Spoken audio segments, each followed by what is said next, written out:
अस्सलाम वालेकुम दोस्तों, आप देख रहे हैं हकीकत न्यूज़। पाक सरजमीन पर इंसाफ को माशरे का स्तून माना जाता है, लेकिन पाकिस्तान में इंसाफ के तराजू अक्सर ताकत, असर और रसूख और दौलत वालों के हक में झुके हुए नजर आते हैं। ये पाकिस्तान में जजेस की करप्शन की तवील और पेचीदा तारीख की कहानी है। एक ऐसी कहानी जिसमें धोखा, लालच और दयानतदारी की जद्दोजहद नुमायां है। जब पाकिस्तान 1947 में एक नया मुल्क बना तो अदलिया को कानून की हुक्मरानी बरकरार रखने के लिए एक अहम इदारे के तौर पर देखा गया। कायदे-ए-आज़म मोहम्मद अली जिन्ना ने एक ऐसी अदलिया का ख्वाब देखा था जो आज़ाद, गैर जानिबदार और करप्शन से पाक हो। लेकिन इन इब्तदाई सालों में भी अदलिया में करप्शन के बीज बोए जा चुके थे। एक कानूनी मुअर्रख इब्तदाई दौर में जानिबदारी और सियासी असर और रसूख के वाक़यात पर रोशनी डालते हैं। 1958 में पाकिस्तान ने अपने पहले फौजी इनकलाब का सामना किया। जनरल अय्यूब खान का इक़्तिदार पर कब्जा अदलिया के लिए एक अहम मोड़ साबित हुआ, जिस पर फौजी हुकूमत की कानूनी जवाज़ फराहम करने के लिए दबाव डाला गया।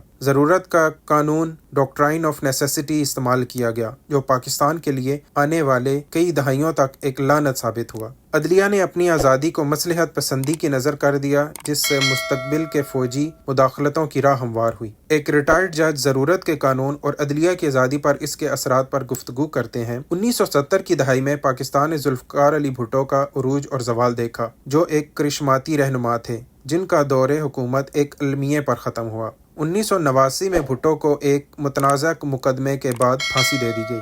जनरल ज़ियाउल हक की फौजी हुकूमत के ज़ेरे असर अदलिया पर सियासी मकासद के तहत फैसला सुनाने का इल्ज़ाम लगा। एक साबिक वज़ीर आज़म की फांसी ने पाकिस्तान की अदालती तारीख के सबसे तारीक अबवाब में से एक को रकम किया। 1990 की दहाई सियासी अदम इस्तेहकाम से भरी हुई है, जिसमें नवाज शरीफ और बेनज़ीर भुट्टो बारी बारी इक़्तिदार में आए। इस दौरान अदलिया पर ताकतवर हलकों के ज़ेरे असर होने के इल्ज़ामात आयद किए गए। जजेस की तकर्री में सियासी वफादारियों को मेरिट पर फोकियत दी गई, जिससे करप्शन और जानिबदारी के इल्ज़ामात आयद हुए। एक सियासी माहिर इस बात पर गुफ्तगू करते हैं कि किस तरह सियासी रहनुमाओं ने अपने मुखालिफिन के खिलाफ अदलिया को एक हथियार के तौर पर इस्तेमाल किया। 2007 में पाकिस्तान ने एक गैर मामूली तहरीक देखी, जिसने अदलिया की आज़ादी के लिए एक उम्मीद की किरण पैदा की। वकला तहरीक, जो जनरल परवेज़ मुशर्रफ की जानिब से चीफ जस्टिस इफ्तिखार चौधरी की गैर कानूनी बरतरफी के खिलाफ शुरू हुई, ने हज़ारों वकला और सिविल सोसाइटी के अरकान को सड़कों पर आने पर मजबूर किया। इनकी जद्दोजहद ने चीफ जस्टिस की बहाली को मुमकिन बनाया और इसे कानून की हुक्मरानी की फतह के तौर पर देखा गया।